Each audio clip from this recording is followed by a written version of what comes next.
അനശ്വരതയുമായുള്ള ആകർഷകമായ കൂടിക്കാഴ്ചകൾ. അവതാർ രൂപത്തിന്റെ ആദ്യകാലങ്ങളിൽ സ്വാമിയുടെ അടുക്കൽ വന്ന ഏതാനും ഭാഗ്യവാന്മാരായ ഭക്തരിൽ ഒരാളാണ് ശ്രീ രാജറെഡ്ഡി. അദ്ദേഹത്തിന് ദിവ്യസാന്നിധ്യത്തിൽ തുടരാനും ഏകദേശം 3 ദശറ്റാണ്ടോളം ദൈവിക സാമീപ്യത്തിന്റെ ആനന്ദം അനുഭവിക്കാനുമുള്ള അപൂർവ ഭാഗ്യമുണ്ടായി. ഈ അഭിമുഖത്തിൽ ഭഗവാൻ ബാബയുടെ നേരിട്ടുള്ള മാർഗനിർദ്ദേശത്താൽ താൻ കൈവരിച്ച ആത്മീയ ഉയർച്ചകളും തനിക്ക് ലഭിച്ച അഗാധമായ ഉപദേശങ്ങളും അദ്ദേഹം വെളിപ്പെടുത്തുന്നു. തുടക്കത്തിൽ സ്വാമിയെക്കുറിച്ച് നിങ്ങൾ എങ്ങനെ അറിയാൻ ഇടവന്നുവെന്നും അവിടുന്നുമായുള്ള നിങ്ങളുടെ ബന്ധം എങ്ങനെ വളർന്നുവെന്നും ദയവായി ഞങ്ങളോട് പറയുക. യഥാർത്ഥത്തിൽ ഞാൻ ശ്രീരാമകൃഷ്ണ പരമഹംസരുടെ ഒരു ഭക്തനായിരുന്നു.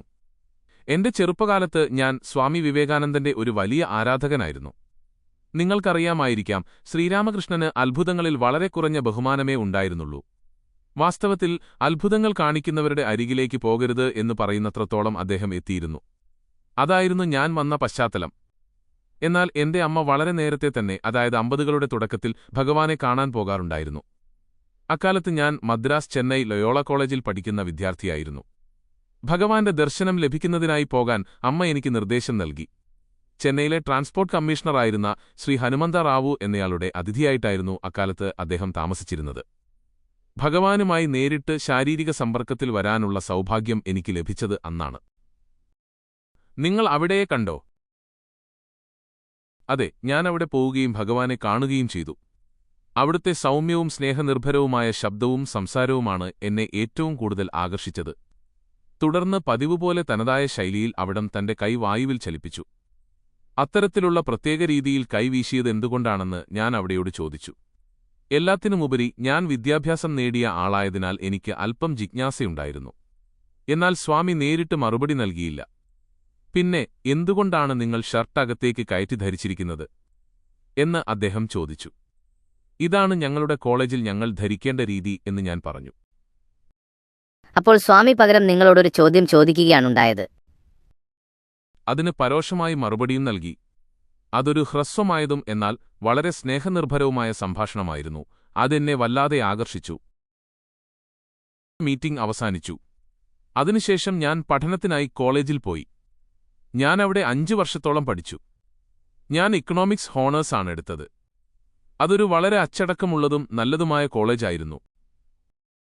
സ്വാമിയുമായുള്ള നിങ്ങളുടെ അടുത്ത ഇടപെടൽ എപ്പോഴായിരുന്നു? 1956 ഒക്ടോബർ 4-നാണ് എന്റെ അടുത്ത ഇടപെടലുണ്ടായത്.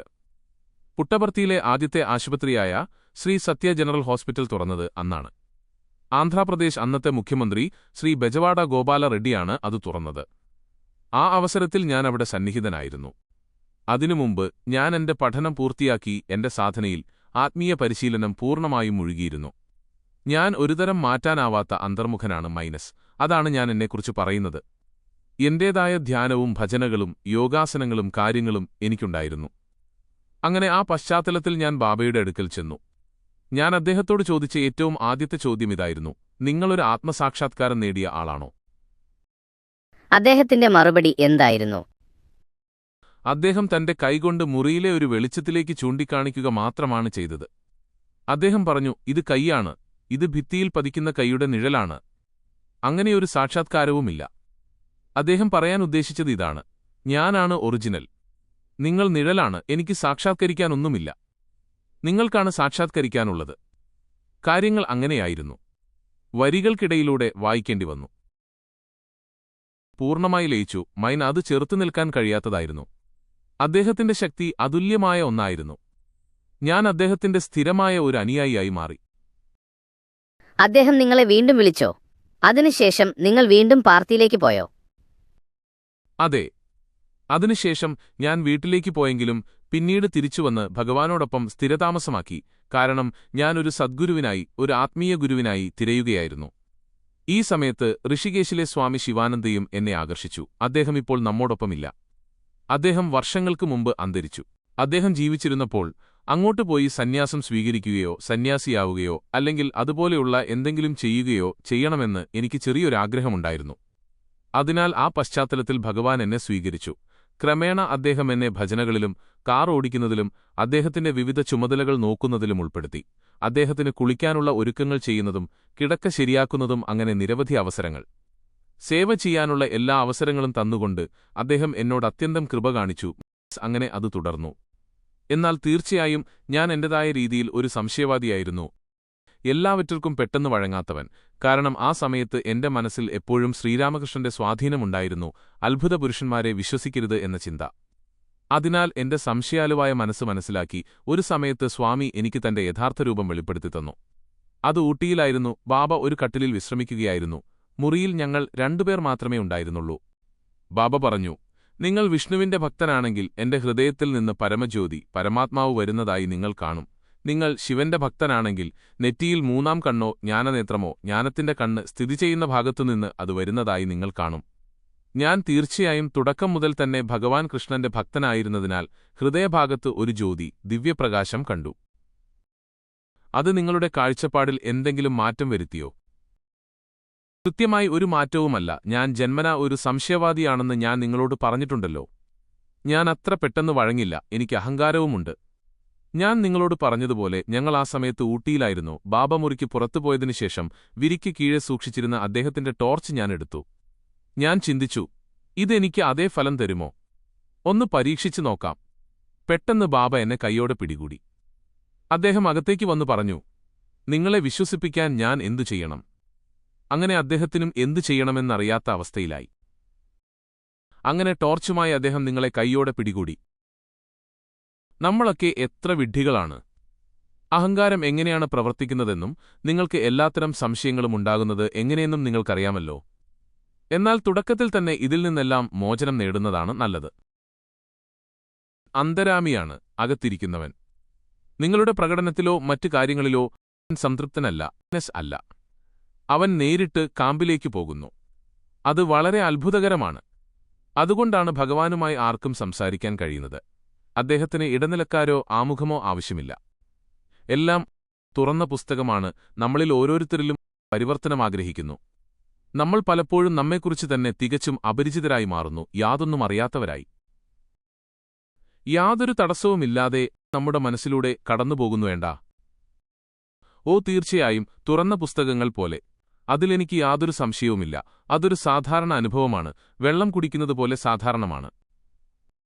ആ അനുഭവങ്ങളെക്കുറിച്ച് കൂടുതൽ ഞങ്ങളോട് പറയൂ. ായ സവിശേഷമായ വഴികൾ ഉണ്ട്. ഭജനങ്ങൾ പാടാൻ ഭഗവാൻ എനിക്ക് അവസരം തന്നിരുന്നു. ഞാൻ ദശാബ്ദങ്ങളോളം 1958 മുതൽ 1983 വരെ, അതായത് എന്റെ 60-ാം വയസ്സുവരെ ഭജനങ്ങൾ നേതൃത്വം നൽകി പാടിയിരുന്നു. അത് 25 വർഷത്തിലധികമാണ്. അതെ, എനിക്ക് 60 വയസ്സുള്ളപ്പോൾ ഒരു ദിവസം പതിവ് പോലെ ഞാനൊരു ഭജൻ ആരംഭിച്ചു.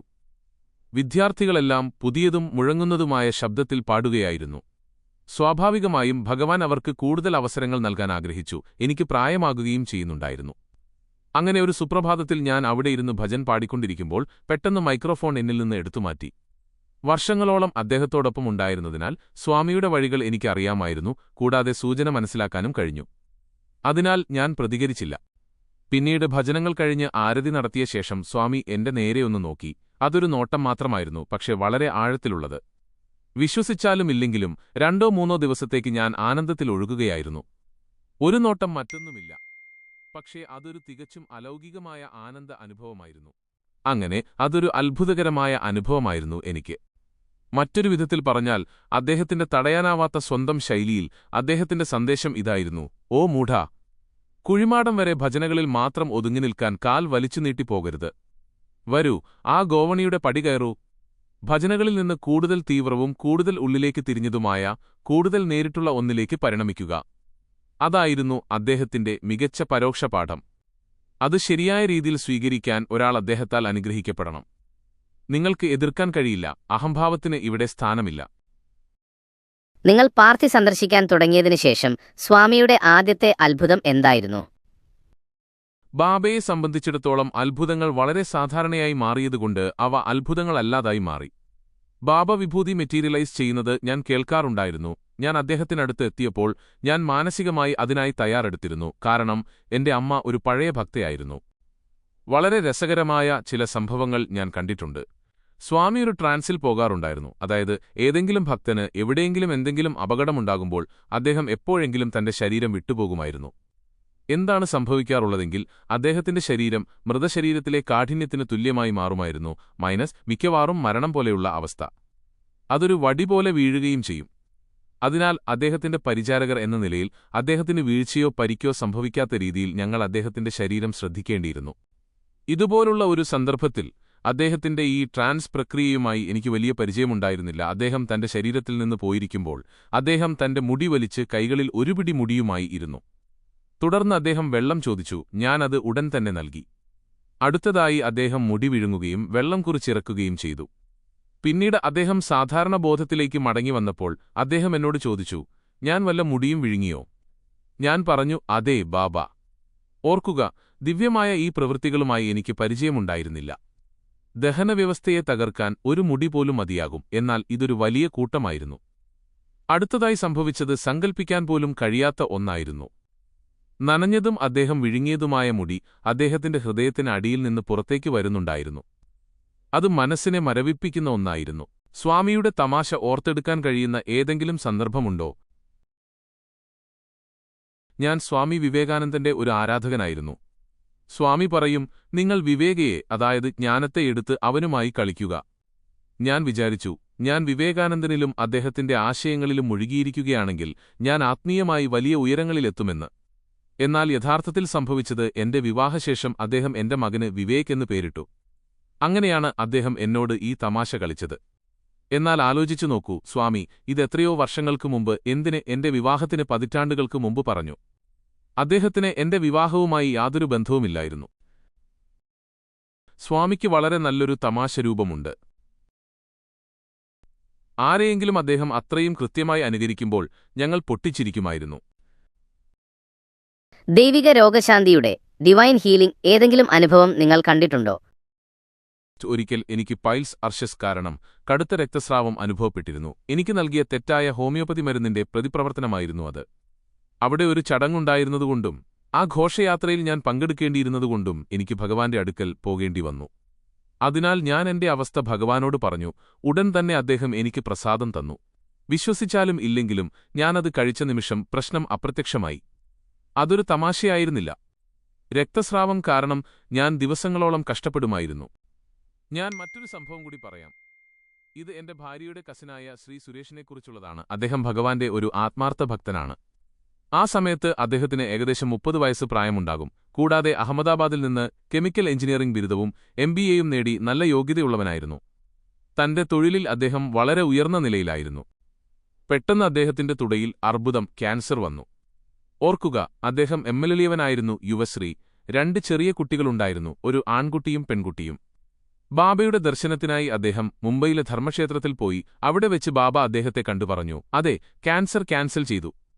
ഓർക്കുക, അതൊരു വളരെ അപകടകരമായ തരം ക്യാൻസർ ആയിരുന്നു. ഡോക്ടർമാർ അദ്ദേഹത്തിന് 6 മാസത്തെ കാലാവധി നൽകിയിരുന്നതാണ്. അതുവരെ അദ്ദേഹം കിയോതെറാപ്പിയും മറ്റും പരീക്ഷിച്ചു നോക്കിയിരുന്നു. അദ്ദേഹം ഇപ്പോഴും ചുറ്റിലുമുണ്ടോ?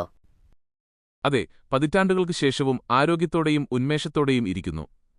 അദ്ദേഹം പൂനെയിലെ ഒരു ജർമ്മൻ കമ്പനിയിൽ ജോലി ചെയ്യുന്നു. ഒപ്പം യാത്രയിലാണ്. മാസത്തിൽ 15 ദിവസവും ലോകം ചുറ്റി സഞ്ചരിക്കുന്നു. അദ്ദേഹത്തിന്റെ മകനും മകളും നല്ല നിലയിലാണ്. അതിനാൽ എല്ലാവരുടെയും ഭൂതകാലത്തെക്കുറിച്ചും വർത്തമാനകാലത്തെക്കുറിച്ചും ഭാവിയെക്കുറിച്ചും അദ്ദേഹത്തിന് വ്യക്തമായ അറിവുണ്ട്. ഉണർവ്, സ്വപ്നം, ഗാഠനിദ്ര, പൂർണ്ണമായ ആനന്ദം എന്നീ എല്ലാ ബോധാവസ്ഥകളും അദ്ദേഹത്തിന്റെ നിയന്ത്രണത്തിലാണ്. ഇവിടെ ഒരു ഉദാഹരണമുണ്ട്. എന്റെ ഭാര്യയുടെ കുടുംബത്തിലെ എല്ലാവരും ഷിർദി സായിബാബയുടെ കടുത്ത ഭക്തരാണ്.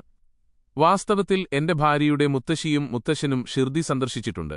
ബാബ തന്റെ ഭൗതിക രൂപത്തിൽ ഭൂമിയിൽ ജീവിച്ചിരുന്നപ്പോൾ ഷിർദിയിൽ വെച്ച് ബാബയുടെ ദർശനം ലഭിച്ചിട്ടുമുണ്ട്. ആ സമയത്ത് അവളുടെ മുത്തശ്ശി അവളുടെ പിതാവിനെ ഗർഭം ധരിച്ചിരിക്കുകയായിരുന്നു. ഞങ്ങളുടെ വിവാഹത്തിനു തൊട്ടുമുമ്പ് എന്റെ ഭാര്യ പുട്ടപർത്തിയിലായിരുന്നപ്പോൾ അവൾക്കൊരു സ്വപ്നമുണ്ടായിരുന്നു. പുലർച്ചെ ഷിർദി സായിബാബ തന്റെ സ്വപ്നത്തിൽ വന്ന് ഒരു ജപമാല തന്നതായി അവൾ സ്വപ്നം കണ്ടു.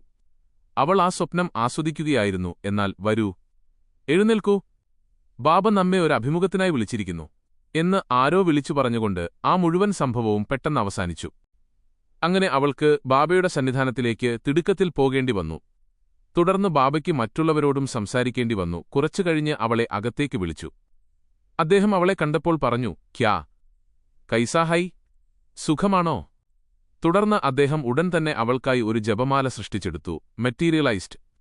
ഒടുവിൽ അദ്ദേഹം പറഞ്ഞു, സപ്ന സച്ച് ഹുവാ, സ്വപ്നം യാഥാർത്ഥ്യമായിരിക്കുന്നു. ഈ സംഭവത്തിലൂടെ ബാബ പരോക്ഷമായി 2 കാര്യങ്ങൾ വ്യക്തമാക്കുന്നു. ഒന്നാമത്, എനിക്ക് പൂർണ്ണ നിയന്ത്രണമുണ്ട്. സ്വാമിയെ കണ്ടുമുട്ടിയതിനു ശേഷം നിങ്ങളുടെ ജീവിതത്തിൽ എന്ത് മാറ്റമാണ് ഉണ്ടായത്? ഞാൻ മുമ്പ് വിശദീകരിച്ചതുപോലെ ഞാനിവിടെ എത്തിയപ്പോൾ അത്ഭുതങ്ങളോട് എനിക്ക് വലിയ ബഹുമാനമൊന്നും ഉണ്ടായിരുന്നില്ല.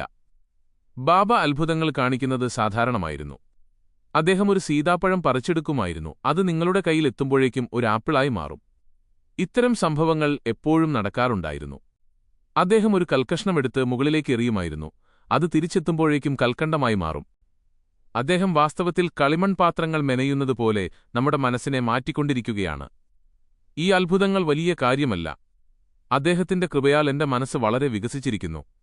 ഞാൻ ദിവസത്തിൽ 3 തവണ ധ്യാനത്തിനായിരിക്കുന്നു. അത് വർഷങ്ങളായല്ല, പതിറ്റാണ്ടുകളായി ശീലമാക്കിയ ഒന്നാണ്. ഞാൻ ബാബയുടെ കാർ ഓടിക്കുമ്പോൾ പോലും ഞാൻ ധ്യാനിച്ചുകൊണ്ടാണ് ഓടിച്ചിരുന്നത്. കാരണം ആ അനുഭൂതി നഷ്ടപ്പെടുത്താൻ എനിക്ക് താൽപ്പര്യമില്ലായിരുന്നു. ഞാനൊരു വലിയ അന്തർമുഖനാണെന്ന് ഞാൻ നിങ്ങളോട് മുമ്പ് പറഞ്ഞിട്ടുണ്ടല്ലോ. സാധാരണയായി ഞാൻ ഈ അനുഭവങ്ങൾ മറ്റുള്ളവരോട് പറയാറില്ല, എന്നാൽ വിവരിക്കാനാവാത്ത ഒരു പരമാനന്ദം എനിക്ക് അനുഭവപ്പെടുമായിരുന്നു. അത് അനുഭവിക്കാൻ വളരെ മനോഹരമായ ഒന്നായിരുന്നു. അത് ഉപേക്ഷിക്കാൻ തോന്നുമായിരുന്നില്ല, എങ്കിലും ചിലപ്പോഴൊക്കെ അതിന് കഴിഞ്ഞിരുന്നു. നമ്മുടെ ശ്വാസത്തോടൊപ്പം നാമസ്മരണം, അദ്ദേഹത്തിന്റെ നാമം ജപിക്കുന്നത് ബന്ധിപ്പിക്കാൻ ബാബ വളരെ ദയവോടെ നമ്മോട് നിർദ്ദേശിച്ചിട്ടുണ്ട്. നിങ്ങൾ ശ്വാസമെടുക്കുമ്പോഴും വിടുമ്പോഴും അദ്ദേഹത്തിന്റെ നാമം അതിനോടൊപ്പം ബന്ധിപ്പിക്കുക. അത് സായിറാം സായിറാം എന്നോ അല്ലെങ്കിൽ ഏത് നാമവുമാകാം. അപ്പോഴാണ് യഥാർത്ഥ സന്തോഷം ലഭിക്കുന്നത്. നമ്മുടെ മനസ്സ് കുതിരസഞ്ചാരിയും ശ്വാസം കുതിരയുമാണ്. നിങ്ങൾ കുതിരയുടെ കടിഞ്ഞാണിൽ പിടിച്ചാൽ കുതിരയും സഞ്ചാരിയും സ്വയം നിങ്ങളുടെ കയ്യിലാണ്. ചോദ്യം: പണ്ടത്തെ ദിവസങ്ങളെ അപേക്ഷിച്ച് ഇന്നത്തെ ജനങ്ങളുടെ ഗുണനിലവാരത്തിലോ ഭക്തിയുടെ സ്വഭാവത്തിലോ എന്തെങ്കിലും മാറ്റമുണ്ടെന്ന് നിങ്ങൾ കരുതുന്നുണ്ടോ? ഉത്തരം: ആളുകളുടെ മനസ്സിലേക്ക് കടന്നു ചെല്ലാൻ നമുക്ക് കഴിയില്ല. പലവിധ ഉദ്ദേശ്യങ്ങളോടെയാണ് ആളുകൾ അവിടേക്ക് വരുന്നത്. മൈനസ് വ്യക്തിപരമായ താൽപ്പര്യങ്ങളും ദിവ്യമായ ഭക്തിയും അതിലുണ്ടാകും. അന്നും അങ്ങനെ തന്നെയായിരുന്നു. എന്നാൽ സ്വാമിയുടെ രീതി എപ്പോഴും ഒന്നുതന്നെയാണ്. അദ്ദേഹം പറയാറുണ്ടായിരുന്നു, അത്ഭുതങ്ങൾ എന്റെ സന്ദർശക കാർഡുകളാണ്. ഒരിക്കൽ നിങ്ങൾ പരിചയത്തിലായാൽ നിങ്ങൾ സ്വാഭാവികമായും എന്റെ കൂട്ടായ്മയിലേക്ക് വരും. വലിയ എസോഫസ് അക്ഷരമുള്ള വലിയ ഇടയൻ ഞാനാണ്. നിങ്ങൾ ആടുകളാണ്, ഞാൻ നല്ല ഇടയനാണ്. അതിനാൽ നിങ്ങളെ പൂർണ്ണരാക്കാൻ ഞാൻ എന്റെ സന്ദർശക കാർഡ് നൽകുന്നു. അതെ, എല്ലാത്തരം ആളുകളും അവിടെയുണ്ട്, എങ്കിലും എവിടെയെങ്കിലും തുടങ്ങേണ്ടതുണ്ട്. ആളുകൾ സ്വാർത്ഥ താൽപ്പര്യങ്ങളോടെയും ആഗ്രഹങ്ങളോടെയും തുടങ്ങുമെങ്കിലും പിന്നീട് ബാബ തന്റെ തനതായ രീതിയിൽ കളിമൺപാത്രങ്ങൾ പോലെ മനസ്സുകളെ രൂപപ്പെടുത്തുന്നു. അത് അദ്ദേഹത്തിനു മാത്രമേ കഴിയൂ. അദ്ദേഹം ഒരു പാരാസൈക്കോളജിസ്റ്റാണ്, അതുല്യനായ ഒരു മനഃശാസ്ത്രജ്ഞൻ. ഓരോ മനുഷ്യന്റെയും മനസ്സ് അദ്ദേഹത്തിനു മുന്നിൽ തുറന്ന പുസ്തകമായതിനാൽ വിദ്യാർത്ഥികൾ ഇതിൽ എത്രമാത്രം സാക്ഷ്യം വഹിച്ചിട്ടുണ്ടെന്ന് എനിക്കറിയില്ല. അവിടെ ഒളിപ്പിക്കാനൊന്നുമില്ല. ആത്യന്തികമായി തന്റെ അവതാരപ്പിറവിയിലൂടെ എല്ലാവരും പ്രയോജനം നേടണമെന്നാണ് അദ്ദേഹം ആഗ്രഹിക്കുന്നത്. അദ്ദേഹം വന്നിരിക്കുന്നത് നമുക്കുവേണ്ടിയാണ്. അദ്ദേഹത്തിന് യാതൊന്നും ആവശ്യമില്ല. അദ്ദേഹം സാക്ഷാൽ ആനന്ദത്തിന്റെ മൂർത്തരൂപമാണ്. ഇപ്പോൾ നിങ്ങൾ മുംബൈയിലോ പാർത്തിയിലോ ഉള്ള നിങ്ങളുടെ വസതിയിലായിരിക്കുമ്പോൾ എന്തെങ്കിലും വ്യത്യാസം അനുഭവപ്പെടുന്നുണ്ടോ? ഇല്ല, ഒട്ടുമില്ല. എനിക്ക് അദ്ദേഹത്തെ ഒട്ടും നഷ്ടപ്പെടുന്നില്ല. ഇപ്പോൾ ഇടയ്ക്കിടെ അദ്ദേഹത്തെ കാണാൻ മാത്രമാണ് എനിക്കിഷ്ടം. അതിനാൽ വർഷത്തിൽ 2 തവണ ഞാൻ പുട്ടപർത്തിയിലേക്ക് വരുന്നു. ആ വർഷങ്ങളിൽ ഞാൻ ബാബയോടൊപ്പമുണ്ടായിരുന്നു. ഇപ്പോൾ ബാബ എന്റെ കൂടെയുണ്ട്. അന്ന് ഞാൻ അദ്ദേഹത്തിന്റെ സാന്നിധ്യത്തിലായിരുന്നുവെങ്കിൽ ഇപ്പോൾ ബാബ എന്നിലുണ്ട്, ആനന്ദത്തിൽ, സത്തയിൽ അദ്ദേഹം എന്നോടൊപ്പമുണ്ട്. ഞാൻ തികഞ്ഞ സന്തോഷവാനാണ്. ദിനംപ്രതി അദ്ദേഹം എന്നെ നയിച്ചുകൊണ്ടിരിക്കുന്നു. കടപ്പാട്, ശ്രീ സത്യസായി മീഡിയ സെന്റർ.